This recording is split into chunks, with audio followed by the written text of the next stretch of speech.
বিসমিল্লাহির রহমানির রহিম। পূর্বের ক্লাসে ধারাবাহিকতায় এখন আমরা তেজস্ক্রিয় আইসোটোপের ভর নির্ণয়ের অঙ্ক এবং তার সাথে এর ব্যবহার ইনশাআল্লাহ পর্যায়ক্রমে দেখব। তো প্রথমে আমরা একটু ব্যবহার দেখি এবং এরপরে ভর নির্ণয় করে এই টপিক্সের পড়াগুলো ইনশাআল্লাহ শেষ করব। তো তেজস্ক্রিয় আইসোটোপের ভর আমরা কিভাবে নির্ণয় করতে পারি? আমরা সেভাবেই ভর নির্ণয় করতে পারি যেটা এর ক্ষেত্রে করা উচিত, যেটা আমরা এখানে সূত্রে উল্লেখ করা আছে যে একাধিক মৌলের ক্ষেত্রে এই ভরগুলো কিভাবে বের করা হয়। তো এরপর দেওয়া আছে হলো আইসোটোপ এবং এদের ব্যবহার। তো আইসোটোপ কাকে বলা হয়? একই মৌলের পরমাণু যদি ভর সংখ্যা ভিন্ন হয় তাহলে তারা পরস্পরের আইসোটোপ। আবারও বলতেছি, একই মৌলের পরমাণুর যদি ভর সংখ্যা ভিন্ন হয় তাহলে এরা পরস্পরের আইসোটোপ হয়ে থাকে। চিকিৎসা ক্ষেত্রে রোগ নির্ণয় এবং রোগ নিরাময় উভয় ক্ষেত্রে তোমার এটার প্রয়োজন। বেশ কিছু আইসোটোপ আছে যারা সুনির্দিষ্ট কিছু অসুখ শনাক্তকরণে ব্যবহার হয়। যেমন এখানে দেওয়া আছে তেজস্ক্রিয় আইসোটোপের টেকনিশিয়াম -99 এর লাইফ টাইম প্রায় 6 ঘন্টা।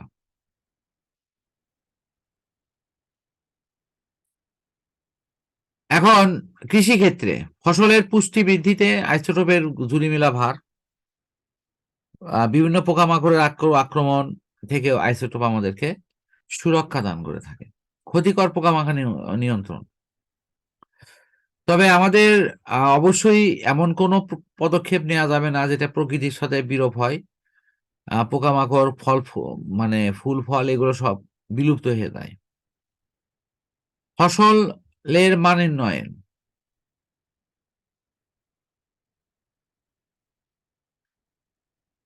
তো এটা হলো যে তোমার দেখো,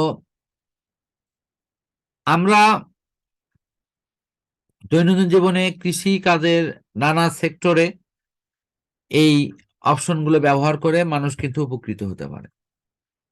অন্যদিকে তুমি যদি এইগুলো ব্যবহার নাও করো তাহলেও কিন্তু ওই ময়লার ওই স্তূপে এগুলো নষ্ট হয়ে যাবে। এখন দেখো, বিদ্যুৎ উৎপাদনের জন্য আইসোটোপের ব্যবহারটা কি? বিদ্যুৎ উৎপাদনের জন্য আমরা সাধারণত তেজস্ক্রিয় আইসোটোপ নিই এবং এটাকে নিউট্রন বা এর মতো কোনো কণা দ্বারা আঘাত করে এই বিক্রিয়াটা তোমার পরবর্তী বিক্রিয়ার সাথে না মিললে সেই অপশনে আমরা কিন্তু এটা ব্যবহার করে থাকি। এখন বিদ্যুৎ উৎপাদনের ক্ষেত্রে এই যে তোমার তেজস্ক্রিয় আইসোটোপের ব্যবহার এবং এই সংক্রান্ত বিক্রিয়া, এগুলো পঞ্চম অধ্যায়ে তোমার ফিজিক্সের ক্ষেত্রে চতুর্থ অধ্যায়ে ফিজিক্সের ক্ষেত্রে তোমার এই ধারণাগুলো কিন্তু ক্লিয়ার হয়ে যাবে এবং সেখানে তুমি এই বিদ্যুৎ উৎপাদনকে কেন্দ্র করে পুরো সিস্টেমের অংশটা তুমি কাজ ক্ষমতা শক্তি অধ্যায় থেকে জানতে পারবা। এখানে আমি যেটুকু জানানোর যায় সেটাই আমি বলতেছি যে নিউট্রন দ্বারা সাধারণত তেজস্ক্রিয় পরমাণুকে আঘাত করলে এটা বিপুল পরিমাণে শক্তি নির্গত করে। এই শক্তির একটা অংশকে ব্যবহার করে আমরা পাম্প ইঞ্জিন চালাতে পারি বা অন্য কোনো উপায় অবলম্বন করে আমরা বিদ্যুৎ তৈরি করতে পারি। এখানে একই কথাই আছে, তোমরা চতুর্থ অধ্যায়ে জেনে আসছো, না হলে পঞ্চম অধ্যায়ে জানতে পারবা, ইত্যাদি ইত্যাদি।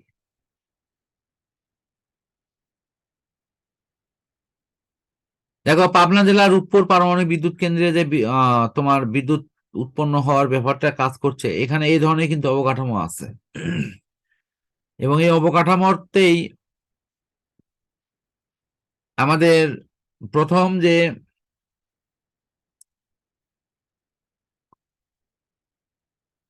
বিষয়টি এখানে ঘটছে সেটার উপরেই কিন্তু আলোকপাত করতে হবে। এরপর তেজস্ক্রিয় আইসোটোপ এবং এর প্রভাব।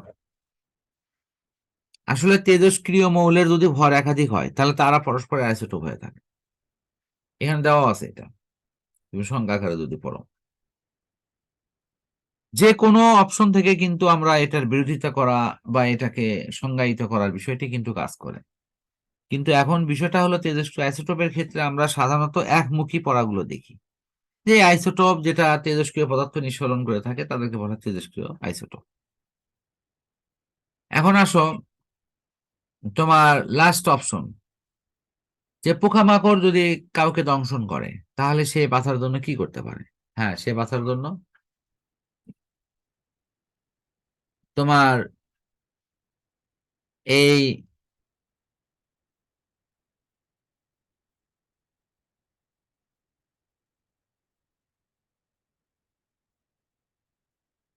এগুলোকে নানা আঙ্গিকে কিন্তু সে ব্যবহার করতে পারে, এবং ব্যবহার করার মধ্য দিয়ে অনায়াসে কিন্তু এগুলো থেকে সে সুফল পাবে। তা আমরা এখন দেখি আইসোটোপ গুলো ব্যবহার করার ক্ষেত্রে তার গাণিতিক টার্ম গুলো আসলে কিভাবে ভূমিকা নেয়। দেখো, এখানে গণিতে যেটা দেওয়া আছে তোমাদের মূল বইয়ে দেওয়া আছে, কিন্তু আমি শুধুমাত্র এখানে করে দিচ্ছি। মূল বইয়ে লেখা আছে যে 35 ভরে হলো তোমার ক্লোরিন, ক্লোরিনের ভর হলো 35। এই অপশনে আছে হলো 100%, সেই 100-র মধ্যে 75% এখানে দেওয়া আছে। কত পার্সেন্ট আছে? তো এই 75% 75%। এখানে দেওয়া আছে। তার মানে আমরা দেখব 35 গুণন হলো তোমার 75%, গুণন কি 75%। আর 37 ভরে দেওয়া আছে, তুমি ক্যালকুলেশন করলে দেওয়া আছে তোমার হলে ওই 25%।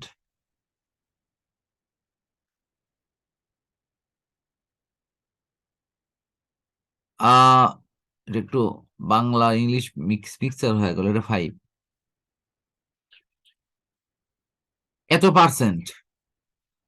এখন তুমি দেখো তো, আমরা যদি এভাবে একটু ভাঙিয়ে লিখি তাহলে 35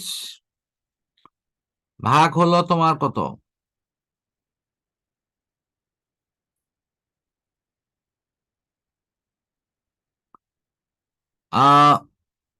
এখানে একটু খেয়াল করো, এই যে 35 গুণন 75, এই পার্সেন্টেজের জন্য নিচে কত 100 আসবে না? হ্যাঁ হ্যাঁ 100 আসবে।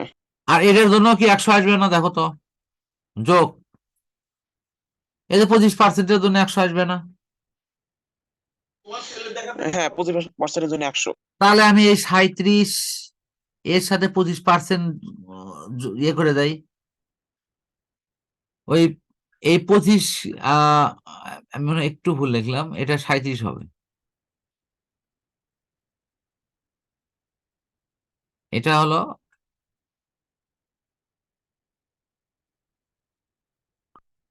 তাহলে এখানে যদি আমি 25, এখানে 25 ভাগ আর এখানে 75 ভাগ, এই যে যদি ক্যালকুলেশন করি, এই পার্সেন্টেজের জন্য এখানে 100 দিয়েছি।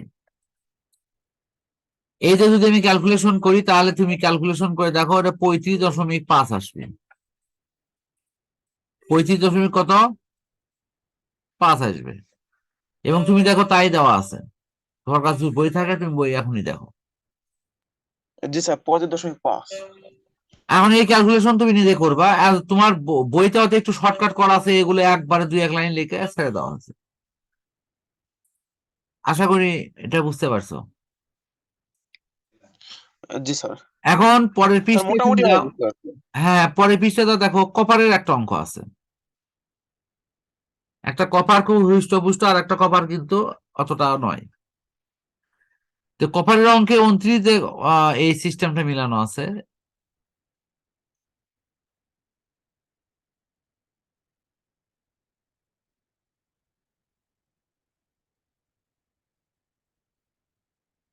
এখন আমি তাহলে পরের ইয়েটার থেকে একটু যাই।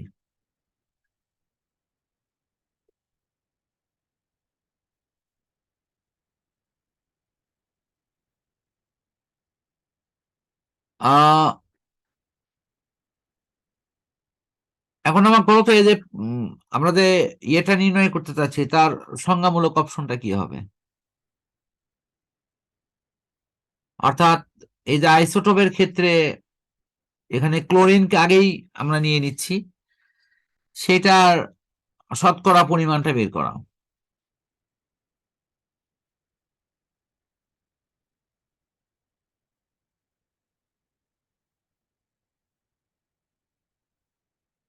কপারেটটা নির্ণয় করতে যাব, কিন্তু আমাদের এই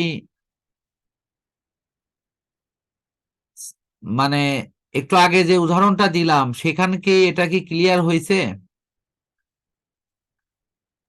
স্যার মোটামুটি ভাবে ক্লিয়ার হয়েছে, মানে না না আমি আরেকবার মোটামুটি, দেখলে হয়তো বা পারবো। না না মোটামুটি ক্লিয়ার হওয়া যাবে না, কারণ এটা দেখো আমি একটু বলি। 35, তুমি একটু তোমার কাছে বইটা একটু হাতে নাও, একটু দেখো, আমি সময় দিচ্ছি। ওখানে দেখো লেখা আছে 35 গুণন এই যে 25% কে করা হচ্ছে কি, এই লাইনটা 100 ভাগে একবারে লেখা আছে, ভালো করে দেখো। ভাগ যে 100 এটা একবারে আছে। কথা বুঝতে পারছো কি? কার কার জন্য 100 হলো? এই যে তোমার হলো 75%, আর এটা যে 25% আসলো, এখানে সার্বিক অপশন থেকে কিন্তু এই মানটা আসছে। তো আমার কথা হলো 35 ভর দেওয়া আছে, তুমি তোমার বইতে দেখো কত পার্সেন্ট, বলে 75%। তারপরে 37 ভরে আছে কত, 37 ভর, এই 37 ভরে আছে কত ভাগ, 25 ভাগ। আমার কথা এই দুটো যোগ হবে, তারপরে ভাগ হবে, এ হলি তো শেষ। যেখানে যেটা আছে তার খালি পার্সেন্টেজ, পার্সেন্টেজের জন্য নিচে আছে 100 আছে। এখন কি ক্লিয়ার?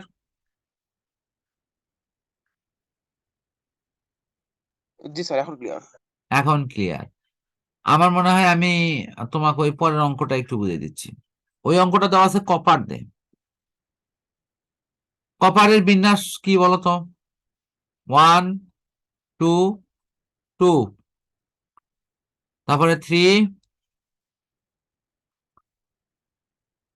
আর কি দেওয়া যায়, 3,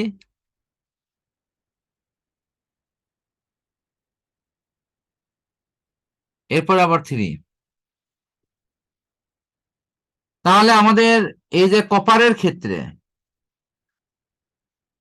তুমি একটা জিনিস খেয়াল করো, যে আমি কপারের যদি একটু ইয়েটা লিখি, কপারের কত, 35 না, ইয়ে না, আহ এটা হলো তোমার পারমাণবিক সংখ্যা হলো কত, 29 না, 29। আর এর ভর হলো তোমার 63.5, এটা দেওয়া আছে। শুধু আমাদের সূত্রটা লিখতে হবে। ওখানে কপারের টোটাল ভর আছে 63, ভালো করে দেখো।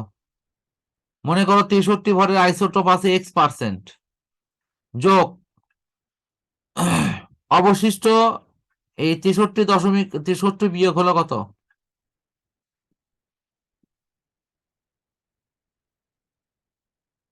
63 বিয়োগ কত,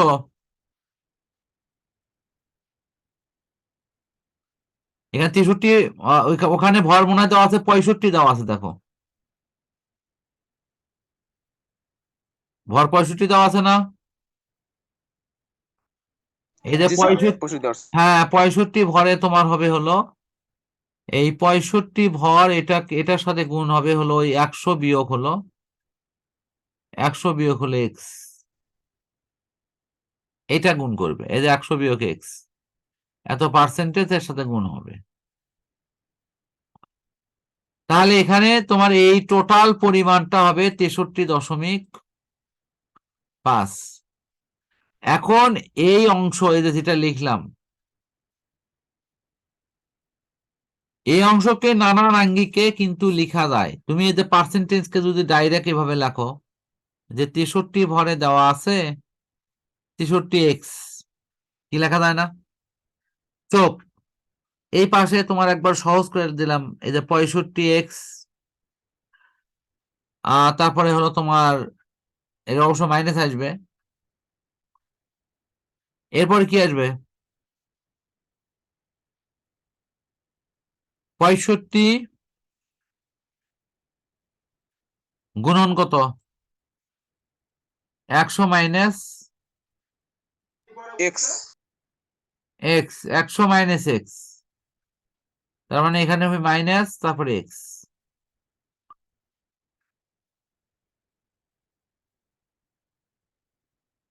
এইরকম। এখন খালি ক্যালকুলেশন করা, এই যে পার্সেন্টেজের জন্য 100 ভাগ, কিন্তু এখন ক্লিয়ার কি? এই দুটো মান একত্রে লিখে তার ফলাফল লেখা আছে তোমার, হলো এই যে এরকম লেখা আছে। কি ক্লিয়ার এটা? জি স্যার। তুমি একটা কাজ করো, আমি অনলাইনে আছি, তুমি আগে ওই যে অঙ্ক দুটো একটু এক নজর দেখে নাও, দেখে নে তারপর আমার সাথে কথা বলো।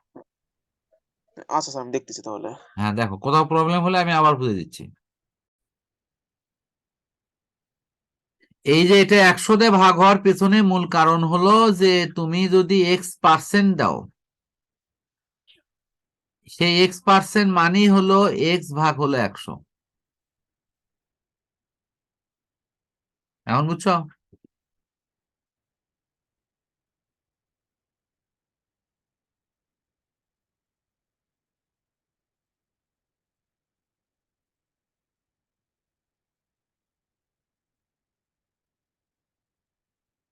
জি স্যার, ঠিক আছে।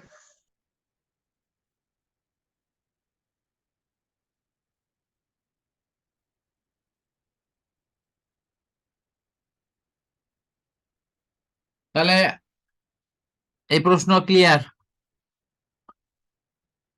জি স্যার, এটা আমার ক্লিয়ার এখন। আচ্ছা, তাহলে আমি তোমাকে একটা কাজ করি, ওই প্রশ্ন তোমার হোয়াটসঅ্যাপে পাঠিয়ে দেই, তুমি অ্যান্সার দিয়ে ওটা পরে দেখে নিও আর কি। আচ্ছা স্যার। স্যার কোনটা স্যার, মানে ওই যে ওই ইলেকট্রন বিন্যাস? না, আমি সেটা বলতেছি না। তুমি যদি পরীক্ষা দাও, যেটা এর আগে দিচ্ছিলে, কোন অধ্যায় দিচ্ছিলে?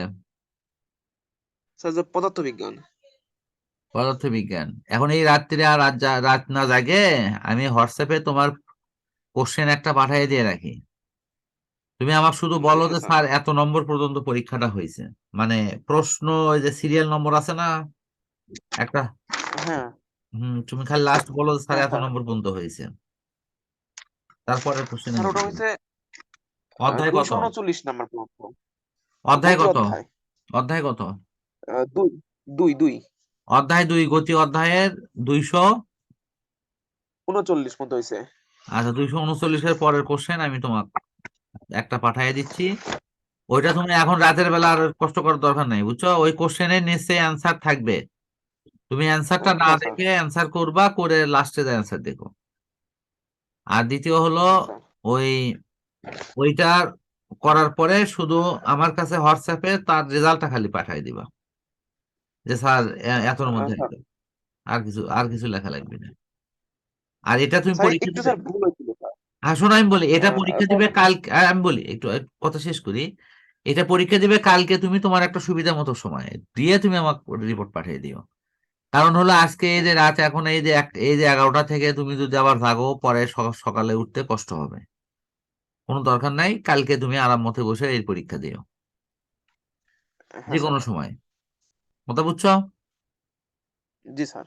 তাহলে আজকে আপাতত ছুটি, হ্যাঁ। আল্লাহ হাফেজ। হ্যাঁ স্যার, যে 262 থেকে 63 থেকে স্যার, মানে 263 শুরু হবে। থেকে পরবর্তী কোশ্চেনটা দেবো, এই তো। হ্যাঁ জি স্যার, 263 থেকে। আচ্ছা, 263, ওকে। আল্লাহ হাফেজ। আচ্ছা স্যার, আল্লাহ হাফেজ, আসসালামু আলাইকুম। ওয়ালাইকুম সালাম।